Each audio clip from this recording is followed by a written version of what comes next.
Questions, फिर आने लगा 10 साल के पेपर आप कर लीजिए, वही पैटर्न चलेगा। ये बीमारी जब मैं पढ़ता था तब भी थी, और ये बीमारी फैलाने का काम कुछ टीचर भी करते हैं। टीचरों को क्या लगता है कि मेरे स्कूल का नंबर अच्छा हो, मेरे क्लास का नंबर अच्छा हो, इसलिए वो क्या करते हैं, जिससे नंबर मिले वही पढ़ाते हैं।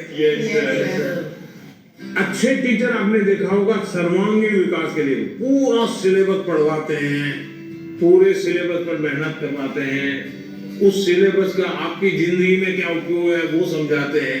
अब आप देखिए कोई खिलाड़ी है, अगर मान लीजिए उसको बॉलिंग कर दी, तो क्या वो अपने कंधे के मसल से मजबूत करता रहेगा, अच्छा बॉलर बनेगा क्या? उसको और क्या क्या करना पड़ेगा? एक्सरसाइज करनी पड़ेगी, योगा करनी पड़ेगी, पूरे शरीर को मजबूत करना पड़ेगा, उसको मन को भी मजबूत करना पड़ेगा। Yes sir. उसको अपना खाने की पद्धति को भी उसके अनुकूल बनाना पड़ेगा। Yes sir. उसको नींद भी उस प्रकार से लेनी पड़ेगी। करता क्या है? बॉल फेंकता है, लेकिन पूरे शरीर को तैयार करता है, नहीं करता है? Yes sir. शरीर का एक अंग भी वीक रह गया, बॉलिंग अच्छी करता है, कंधा बहुत अच्छा है, स्पीड सब अच्छी है, लेकिन पैर ठीक नहीं काम कर रहा है, तो बॉलिंग कर पाएगा क्या? जैसे एक प्लेयर को अपने गोल को पाने के लिए खेल में मास्टरी पानी है, तो भी उसको संपूर्ण शरीर की चिंता करनी पड़ती है। वैसे ही हम जिंदगी परीक्षा के लिए नहीं है, हमारे जीवन को बनाने के लिए शिक्षा एक माध्यम है, और हम शिक्षा सही करते हैं, गलत करते हैं, तो बार बार हम अपने एग्जाम करते हैं। तो ये जो एग्जाम है वो हमें अपने आप को एग्जामिन करने के लिए एग्जाम है। अल्टीमेट गोल एग्जाम के नंबर नहीं हो सकता है, अल्टीमेट गोल संपूर्ण जीवन के विकास का होना चाहिए। और इसलिए ये जो पैटर्न हम 10 क्वेश्चन कर लें, ये कर लें, हमने अपने आप को सीमित नहीं करना चाहिए। इसका मतलब ये नहीं कि ये भी नहीं करना, ये भी करना चाहिए, लेकिन उसको अगर 10% देते हैं तो 90% और करना चाहिए। तो मेरा तो सभी विद्यार्थियों से आग्रह है कि आप जिंदगी सबसे ज्यादा उत्तम बने, जीवन अपना श्रेष्ठ बने, अपना पूरा जीवन शानदार रहे, उसके लिए जीवन को तैयार करना है। और शिक्षा एक माध्यम है, उस माध्यम के रूप में उसको करना चाहिए। ठीक है? सर, मैं आपसे ये क्वेश्चन पूछना चाहती हूँ कि जिस सब्जेक्ट में मुझे ज़्यादा मेहनत करने की ज़रूरत है, उसका फोकस ना करके प्री वर्क में कैसे बेहतर परफॉर्म करने के लिए उसका भी प्रेशर होता है, हम कैसे अपनी पढ़ाई में संतुलन बनाएं? ये सबके लिए चिंता का विषय है। पहले क्वार्टर में कुछ विषयों में अच्छा करते हैं, दूसरे क्वार्टर में कुछ विषयों में अच्छा करते हैं, और फिर हमको लगता है तब क्या करूं मैं, ये करूं कि वो करूं। हमें भीतर के विद्यार्थी को हमेशा चैतन्य युक्त रखना चाहिए। शिक्षा ये मजबूरी नहीं होनी चाहिए, शिक्षा ये बोझ नहीं होना चाहिए। हमारा टोटल इन्वॉल्वमेंट है, टोटल इन्वॉल्वमेंट। अगर टोटल इन्वॉल्वमेंट नहीं है तो फिर आधी अधूरी शिक्षा वो जीवन को कहीं सफल नहीं बना देती। ये जो बीमारी आ गई है, मार्क्स मार्क्स मार्क्स, मुझे बता दीजिए जो पिछले साल बोर्ड में 1 से 10 नंबर जो लाए, आपको किसी को नाम याद है? बहुत मुश्किल से याद होगा। इतना ही नहीं, आप 1 महीने के बाद पूछोगे कि भाई ये अखबार में इनकी फोटो छपी थी, इनके नाम आए थे, वाहवाही हुई थी, फिर भी हम उतना उनको भी याद नहीं रखते। उस स्कूल के बच्चों को भी पता होगा कि उनके स्कूल में इतना नंबर आए थे। इसका मतलब इन सब चीजों का कितना महत्व है। कुछ समय के लिए याद, कुछ समय के लिए होता है। Yes sir, yes. उससे ज्यादा तो होता नहीं। और इसलिए हम अपने मन को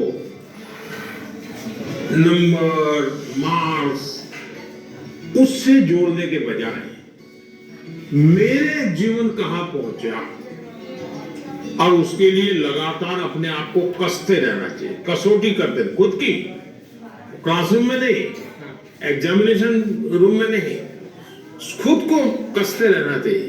मेरा आपसे ये प्रश्न है कि जैसे हम पढ़ाई करते हैं उस समय पे हमें इधर उधर के बहुत सारे ख्याल आते हैं तो हम फोकस नहीं कर पाते, तो उस समय पे अपने आप को शांत कैसे रखें? क्योंकि हम पढ़ तो लेते हैं लेकिन बहुत जल्दी भूल जाते हैं।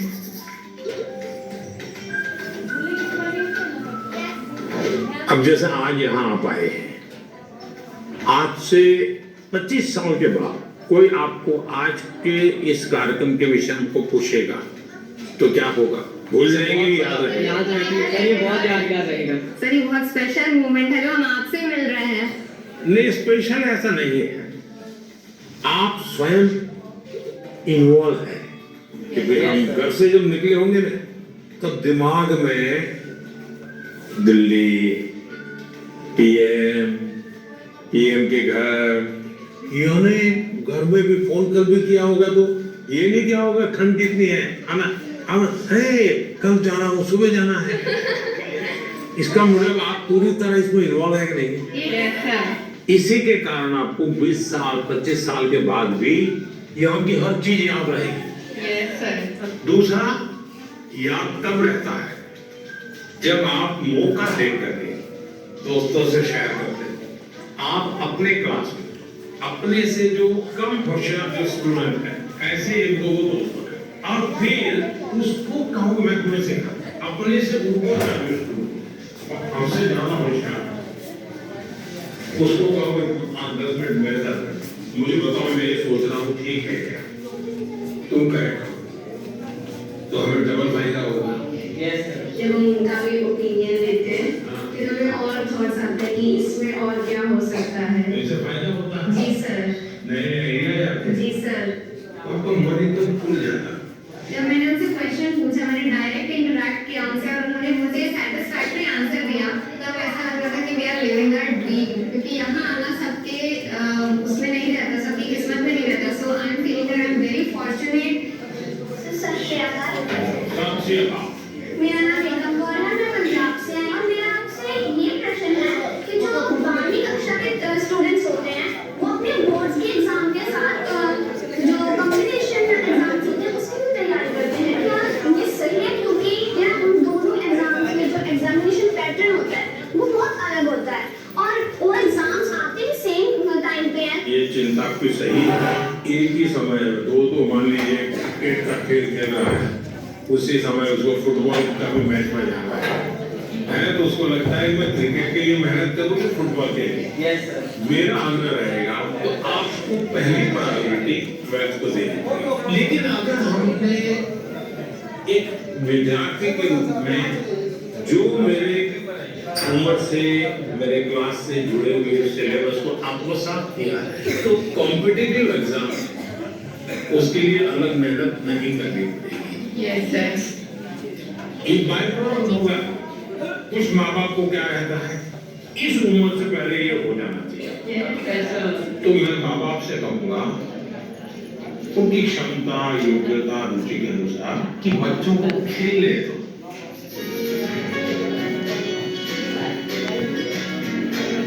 सर, मेरा आपसे क्वेश्चन था। हाँ। मुझे सर गेमिंग में बहुत इंटरेस्ट है, लेकिन मेरी सोसाइटी बोलती है कि सब गेमिंग वगैरह छोड़ो और पढ़ाई में ध्यान दो।